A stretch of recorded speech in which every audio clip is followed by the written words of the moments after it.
Assalamualaikum warahmatullahi wabarakatuh. Kenalkan, nama saya Pak Saputra. Saya cabur penggerak angkatan 9. Saya bertugas di SMA Negeri Kalandapo. Pada saat ini saya bersama dengan Bapak Kepala Sekolah, Bapak Umar Daliansa dari SD Negeri Pantai. Kabupaten Aceh Utara.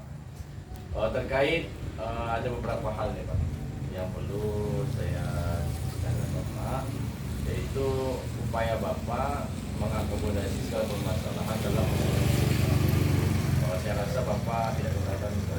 Insya Allah tidak. Pertanyaan pertama Pak, Ya. Tugas kepala sekolah itu kan sangat berat. Bisa nggak Bapak ceritakan satu contoh kasus yang Bapak alami di sekolahnya Bapak? Kasus. Oke. Jadi saya 10 April 2023 itu merupakan pertama kali saya ditugaskan atau diberi amanah untuk menjadi seorang kepala sekolah, khususnya di SD Negeri Pantai. Saat itu perjalanan muasal pertama saya untuk mengabdikan diri sebagai kepala sekolah, saya berhadapan dengan salah satu problem atau permasalahan, di mana salah satu fasilitas sekolah, yaitu rumah dinas, ini diisi oleh masyarakat umum. Nah, ini kan fasilitas sekolah. Seyogyanya fasilitas sekolah adalah diisi oleh warga sekolah yang ada di dalam. Apakah itu tenaga pendidik, tenaga kependidikan, atau apapun yang menjadi penopang dari sekolah itu sendiri. Akan tetapi di SD Negeri Pantai, rumah dinas ini ditempati oleh warga, di mana warga ini sudah bertahun-tahun tinggal di sana. Jadi memiliki sebuah permasalahan bagi kami pemimpin yang baru di SD Negeri Pantai untuk bahasanya tanda kutip mengusir atau merelokasi warga ini untuk pindah. Sampai dengan hari ini permasalahan itu kemarin cukup membuat saya kurang nyaman. Kenapa? Karena ada warga yang berada dalam lingkungan sekolah yang seharusnya sekolah dapat lebih kondusif, namun ini menjadi agak kurang kondusif karena proses di dalam ini terdapat orang lain yang masuk ke dalam. Gitu, Pak. Kayaknya ya begitulah Pak ya. Iya. Seorang pemimpin itu banyak sekali permasalahan dan tantangan yang dia. Lumayan banyak. Oke Pak, terkait dalam pengambilan keputusan. Kadang-kadang kita itu dihadapkan dengan dilema etika dan juga moral. Ya. Ini pertanyaannya Bapak, bagaimana Bapak mengidentifikasi sebuah kasus? Apakah dia masuk ke dalam dilema etika atau bujukan moral? Oke, dilema etika dan bujukan moral. Dua hal ini sesuatu yang berbeda, namun memiliki perbedaan yang cukup tipis di masyarakat. Maksudnya tipis begini, terkadang dilema moral dan dilema etika ini dapat berubah berubah secara langsung itu dalam hitungan waktu yang cukup singkat. Kenapa? Karena kita tidak mampu menjaga idealis yang ada di dalam diri kita. Jadi kita harus konsisten dengan konsep diri. Nah, antara dilema etika dan bujukan moral, kalau dilema etika ini Pak, segala keputusan di dalamnya ini kita berdasarkan legal outstanding atau aturan hukum yang berlaku. Itu yang pertama.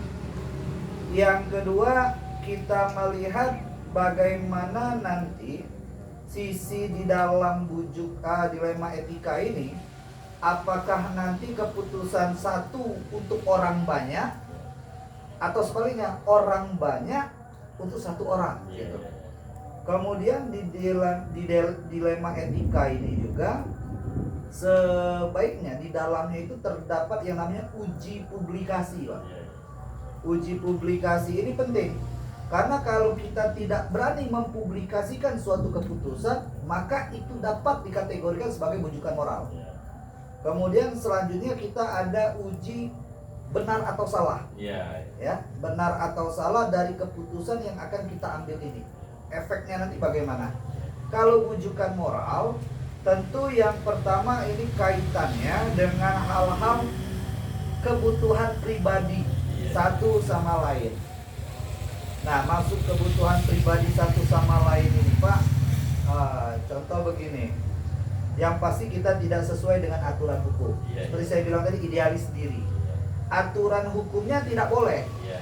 Tetapi karena yang bersangkutan berhadapan dengan kita dan yang bersangkutan tetangga, keluarga, maka yang tadinya tidak boleh terus menjadi boleh. Nah, dalam uji benar atau salah ini dia menjadi benar-benar, ya, atau salah benar. Jadi bukan benar atau salah, tapi benar-benar.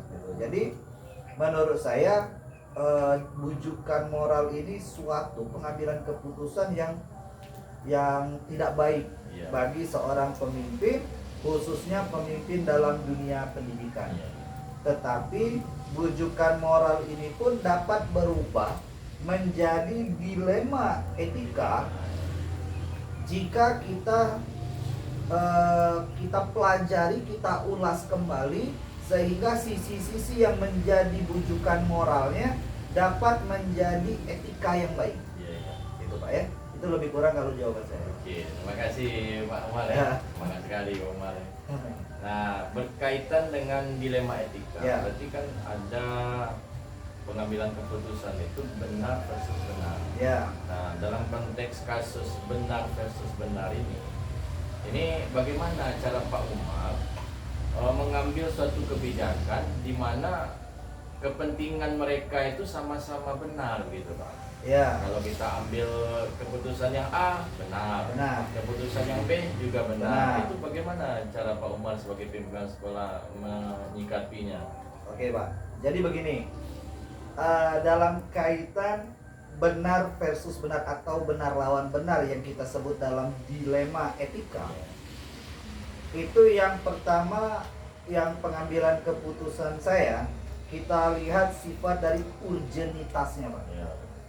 Urgenitasnya ini maksudnya begini, efeknya itu yang pertama kita lihat, apakah efeknya nanti efek jangka panjang atau efek jangka pendek. Kalau walaupun benar lawan benar, tetapi perihal efek ini menjadi efek jangka panjang, maka akan kita musyawarahkan untuk mendapatkan benar lawan benar yang menjadi lebih benar. Gitu ya.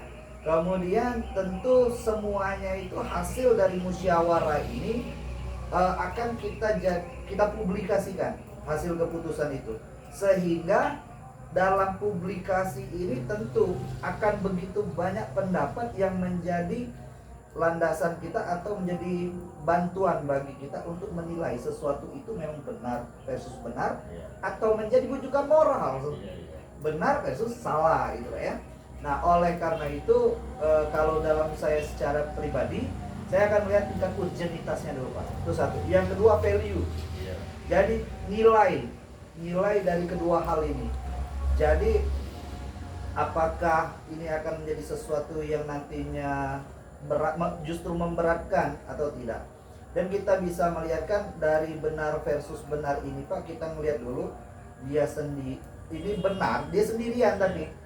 Sedangkan ada benar untuk orang banyak. Ya Pak ya. Kemudian ada juga dia banyak, sedangkan benar yang lainnya adalah sendirian. Nah, dari sini tentu akan kita lihat bagaimana bentuk musyawarah di dalam itu. Berarti poinnya itu kan segala keputusan yang Bapak ambil itu Bapak coba untuk musyawarahkan. Nah, kadang-kadang begini Pak, dalam kita memutuskan sesuatu itu di forum rapat itu kadang-kadang ada dua opsi. Opsi pertama dan opsi kedua. Nah, ini opsi pertama ini baik, opsi kedua juga baik. Nah, kalau seandainya seorang pemimpin itu memilih opsi yang pertama, berarti yang dua ini kayaknya berkecil hati gitu Pak. Nah, mungkin nggak Pak dari hasil musyawarah itu menghasilkan opsi ketiga gitu? Inilah pentingnya kita musyawarah Pak.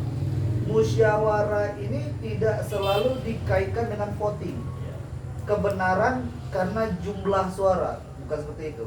Tetapi dengan musyawarah ini kita akan mendapatkan sebuah keputusan win-win solution atau keputusan tengah. Karena di kedua belah pihak ini tentu memiliki tujuan yang sama, benar dengan benar. Sehingga akan kita lihat opsi ketiganya, Pak. Iya. Contoh, misalkan kita akan melakukan kegiatan 17-an misalkan, atau peringatan hari kemerdekaan. Ada kelompok guru yang menyarankan sebelum tanggal 17. Iya, iya. Ya kan? Ada lagi yang menyarankan setelah tanggal 17. Kenapa? Karena 17 fokus untuk pengibaran bendera. Iya. Nah, ini bisa menjadi opsi ketiga, yaitu bertepatan tanggal 17 setelah upacara bendera. Iya, iya. Ya kan? Sehingga apa? Keputusan yang kita ambil benar dengan benar menjadi ketemu di titik tengah, menjadi opsi ketiga. Kedua belah pihak tidak merasa dikecewakan. Iya. Satu. Yang kedua, kedua belah pihak merasa aspirasi yang ada di dalam dirinya itu tercover dengan baik. Iya, iya. Dan yang ketiga, kita dapat membuat sebuah kegiatan yang sama dengan tujuan yang sama, namun dengan opsi ketiga yang semuanya itu bisa memberikan kesenangan atau bahasanya kesejahteraan psikis Iya. bagi semua orang yang ada di dalam situ, Pak. Artinya guru-guru yang terlibat dalam proses pengambilan keputusan yang Bapak ajak musyawarah tadi itu mereka merasa mereka itu dianggap dalam Iya. organisasi. Benar, Pak, karena kita ini kehadiran penuh mereka itu patut kita hargai. Nah, terkadang yang menjadi permasalahan di lapangan yang sering saya jumpai, kita ini terkadang menstereotip antara siapa pendukung kita, Iya, iya. siapa yang bukan pendukung kita, sehingga terjadi Terpecah, perpecahan ya. di dalam sekolah. Tujuan kita musyawarah ini bukan untuk membuat perpecahan, Iya. tetapi kita membuat semuanya dianggap memiliki tempat yang sama, semua pendapat itu sama, dan kita sama-sama mencapai tujuan yang sama untuk kebaikan. Ya, pertanyaan berikutnya Pak, selama Bapak memimpin di SD Negeri Pantai itu secara teknis menghadapi kasus dilema etika ini, Iya. langkah-langkah apa saja yang sudah Bapak lakukan? Ya, oke. Yang pertama, seperti tadi permasalahan di awal. Saya memiliki sebuah permasalahan bahwa ada warga yang tinggal di rumah dinas sekolah. Itu menjadi sebuah permasalahan. Nah, dalam pengambilan keputusan saya, pada akhirnya kita menyebut A untuk nama warga ini. A ini tidak saya usir dari sekolah, Pak. A ini juga tidak berarti dia harus menetap di sana. Saya akan telusuri permasalahannya terlebih dahulu. Iya.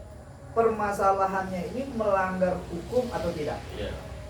Kalau secara nyata sebenarnya masyarakat atau warga biasa tinggal menggunakan fasilitas sekolah untuk kepentingan pribadi, itu dapat menyalahi aturan. Titik permasalahan ini maka kita cari biar ini sesuai dengan aturan. Maka apa? Yang bersangkutan saya libatkan dalam bentuk pemanfaatan aset. Asset Based Community Development, ABCD. Sehingga warga A tadi saya tugaskan menjadi penjaga sekolah. Iya, iya. Sekolah menjadi aman, sekolah menjadi tenang, nyaman, dan yang bersangkutan ini tidak merasa sakit hati untuk kita usir. Iya. Sehingga yang pertama yang saya nilai, saya harus uji benar lawan benar dulu, Pak. Kebenaran dengan kebenaran itu harus diuji. Yang kedua, saya akan melihat kembali aturan hukum yang dipakai. Yang ketiga, saya akan melihat uji publikasinya. Apakah ini akan menjadi sebuah permasalahan di masyarakat atau tidak? Atau ini justru menjadi sebuah solusi terbaik, atau justru menjadi masalah. Nah, bagaimana kita mengetahui itu? Dengan publikasi. Publikasi pertama adalah publikasi lingkungan kita dengan seluruh guru, dengan seluruh warga sekolah. Publikasi kedua dewasa ini kita bisa menggunakan publikasi media Media digital. sosial, Ya, media sosial baik itu secara digital tentunya yang saat ini beredar dengan mudah. Kita menggunakan akun Facebook SD Negeri Pantai, kita menggunakan Twitter SD Negeri Pantai dan seterusnya. Sehingga publikasi ini dapat berjalan dengan baik. Nah, dari beberapa hal yang sudah saya sebutkan tadi, kita nilai lagi bagaimana komposisinya permasalahan ini nantinya. Apakah ini benar lawan benarnya individu melawan kelompok, kelompok jangka pendek melawan jangka panjang, ya kan? Dan seterusnya. Dan tentunya yang kita ambil kalau kita sudah sesuai dengan aturan hukum, insya Allah semua keputusan yang kita ambil ini dapat berlangsung dengan baik, dapat mendapatkan citra secara hukum, citra baik bagi masyarakat, dan citra baik dalam dunia pendidikan. Menurut Bapak, hal yang paling efektif dalam pengambilan keputusan ketika dihadapkan dengan dilema etika itu apa, Pak? Hal yang paling efektif yang akan saya uji, Mas ya, menggunakan teknik yang mana? Ya. Cukup 2 kalau saya, Pak. Kalau boleh nambah 2 ini, yang pertama ini adalah kita uji hukumnya dulu, legalitasnya, namanya legal of standing, aturan hukumnya. Dalam aturan hukumnya bagaimana sehingga akan kita ketahui benar lawan benar atau benar lawan salah. Gitu ya. Yang kedua yang paling efektif yang saya lakukan adalah uji publikasi. Itu tadi melalui musyawarah atau kita tadi langsung melakukan publikasi. Jadi kalau misalkan saya membutuhkan waktu yang singkat, tetapi kalau membutuhkan waktu yang panjang, tentu prosesnya pun akan panjang. Gitu, Pak. Kemudian tadi saya lihat sangat banyak sekali, Pak, permasalahan. Ya, Bapak sebutkan satu. Iya. Mungkin ada beberapa yang lain, tapi kita fokus ke satu permasalahan itu. Bapak melihat kira-kira yang menjadi tantangan bagi Bapak dalam pengambilan keputusan pada permasalahan yang Bapak sebutkan tadi itu seperti apa? Ya, tantangannya itu begini, Pak. Dewasa ini kita menghadapi sebuah permasalahan jangan kita anggap sebagai beban. Ya. Tentu akan kita anggap hal itu sebagai sebuah tantangan di dalamnya. Dari sekian banyak tantangan yang saya hadapi dan tantangan yang paling menurut saya itu cukup yang sering saya pikirkan. Yang pertama adalah efek dari keputusan yang akan diambil itu. Ya. Karena kaitannya ini kita berkaitan dengan masyarakat. Dan kemudian kita berkaitan dengan lembaga-lembaga lain yang tentunya lembaga lain terkadang ini memanfaatkan keputusan yang kita ambil sebagai ladang bagi mereka. Ya, ada beberapa lembaga yang kita ketahui yang seharusnya dapat memberikan dukungan kepada kita dalam hal pembangunan, justru keputusan yang kita ambil menjadi blunder bagi mereka. Maka dari itu tantangan-tantangan ini saya jawab dengan 2 hal yang saya sebutkan. Yang utama, kalau kita mengambil keputusan banyak, Pak, bisa sampai 9 langkah pengambilan keputusan. Tetapi kalau secara efektif saya lebih banyak menggunakan berpatokan kepada 2 hal. Yang pertama, yaitu aturan hukumnya untuk menguji dia benar lawan benar atau benar lawan salah. Yang kedua yaitu publikasi. Kalau kita berani publikasi, lembaga manapun berani kita hadapi. Nah, jadi tantangan saya sebenarnya dalam pengambilan keputusan ada 2. Satu, paradigma, bisa disebut juga perspektif atau sudut pandang dari masyarakat. Karena kaitannya sekolah ini merupakan lembaga yang berada di tengah masyarakat, sehingga orang tua akan menilai sekolah itu sebagai sebuah role model dalam pendidikan masyarakat. Yang kedua adalah lembaga-lembaga lain yang sampai hari ini saya temukan ini terkadang menjadikan sekolah itu justru sebagai tempat bagi mereka untuk bernaung mencari rezeki yang notabene rezeki yang agak kurang baik, ya, tanda kutip agak kurang baik.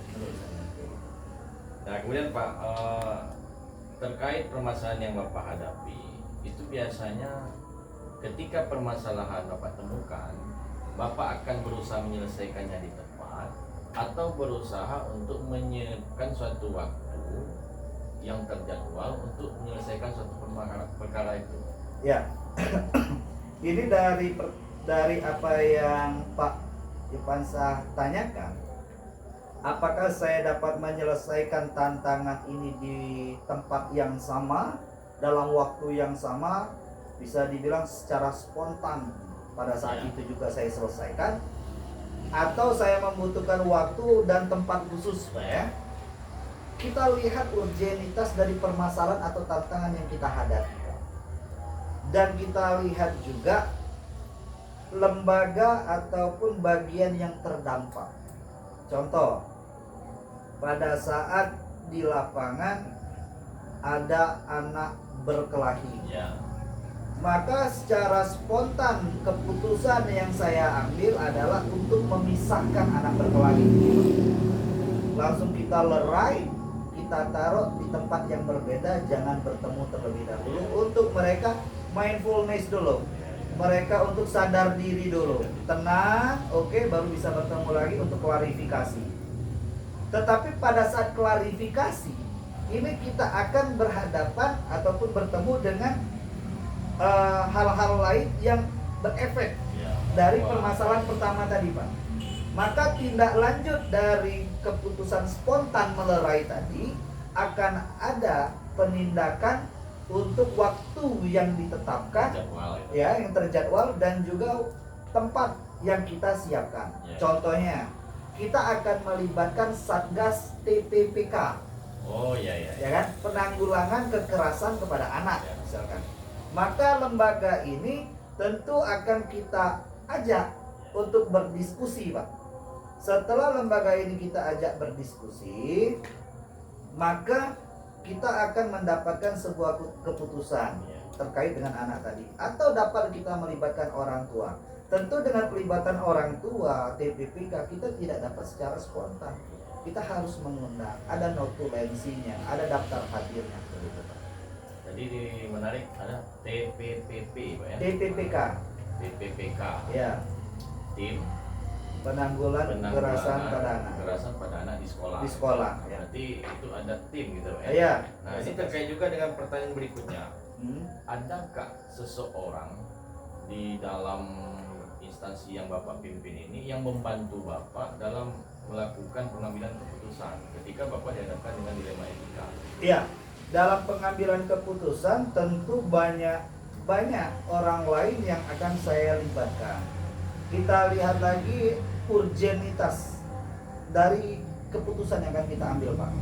Terkait dengan keuangan, kalau waktunya panjang, maka kita akan melibatkan semua guru dalam proses penganggaran. Sesuai dengan program yang akan kita capai dari prakarsa perubahan, visi misi, program sekolah. Tetapi kalau dalam waktu yang singkat, maka mungkin saya akan melibatkan bendahara, operator, kemudian nanti ada koordinator kelas dan lain sebagainya dengan jumlah yang agak lebih sedikit. Jadi kita lihat lagi dari sudut tantangan yang akan kita hadapi dalam pengambilan keputusan ini, Pak. Kalau dalam pengambilan keputusan ini harus melibatkan banyak orang dalam tanda kutip warga sekolah, maka semuanya kan saya libatkan. Tetapi kalau dalam waktu yang harus segera diputuskan, maka saya juga akan melibatkan dengan orang-orang tertentu yang akan saya ajak. Contoh seperti tim TPPK tadi, atau juga bisa saya ambil lagi mungkin keputusan terkait dengan komunitas belajar baca tulis itu. Saya akan mengajak dengan anggota komunitas penggerak, kemudian juga dengan perpustakaan seperti itu. Jadi beberapa orang yang tentunya harapan saya the right man in the right place, orang yang tepat pada tempatnya. Oh, ini aku tanya menurut Bapak ya. Tim yang sudah Bapak bentuk itu kira-kira seberapa besar dia membantu kerja Bapak dalam pengambilan keputusan di sekolah? Cukup besar, Pak. Cukup besar. Bagaimana saya mengatakan cukup besar? Karena konteksnya dalam pengambilan keputusan ini suara mereka itu penting bagi saya. Karena dalam sebuah aturan legal outstanding kita perlu dianalisa dulu, Pak. Nah, dalam penganalisan legal outstanding atau aturan yang ada itu jangan kita sendiri. Kalau kita sendiri ada titik tumpul di beberapa bidang, Pak. Sehingga kita membutuhkan orang lain, setidaknya orang itu dapat menjadi pengamat bagi kita, Pak. Satu, yang kedua tentu dia dapat menjadi monitoring untuk kita. Sehingga kalau keputusan yang kita ambil nanti akan keliru, rekan-rekan kita yang kita percaya tadi itu dapat mengingatkan, bahwa berdasarkan aturan ini, Pak, Bapak, ini agak kurang tepat, Pak. Nah, oleh karena itu saya sangat menghargai kepemilikan suara di sekolah saya. Itu ini mohon maaf Pak ya. Biasanya yang Bapak libatkan itu apakah ya guru-guru yang berdomisili di sana atau Bapak biasanya karena ada kedekatan gitu Pak? Ya. Karena kan di setiap sekolah itu biasanya permasalahan-permasalahan itu muncul kan yang terlibat di dalamnya itu masyarakat lokal. Nah, apakah Pak Umar selaku kepala sekolah akan memberdayakan masyarakat yang tinggal di sana, ya gurunya maksudnya, atau Pak Umar akan melibatkan seluruh guru tanpa melihat dia tinggal di mana, dia asal daerahnya dari mana gitu? Ya, oke. Jadi dari hal itu dalam pelibatan orang banyak yang ada di sekolah, saya akan libatkan semuanya, Pak. Tetapi penugasannya kepada porsinya masing-masing.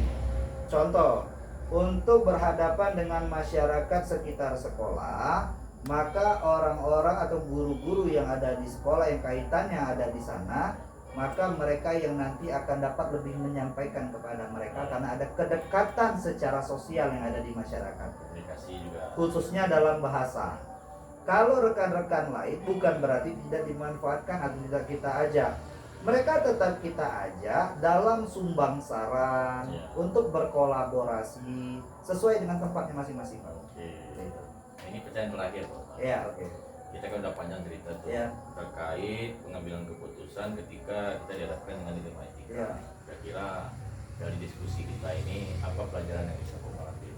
Ya, pelajaran yang saya ambil terkait tentang dilema etika dan bujukan moral. Hal ini menjadi refleksi diri bagi diri saya sendiri, Pak. Saya akan terus merefleksikan diri sehingga ke depannya saya dapat mengambil keputusan yang jauh lebih baik, yang tidak merugikan orang banyak dan tetap sesuai dengan aturan hukum yang berlaku.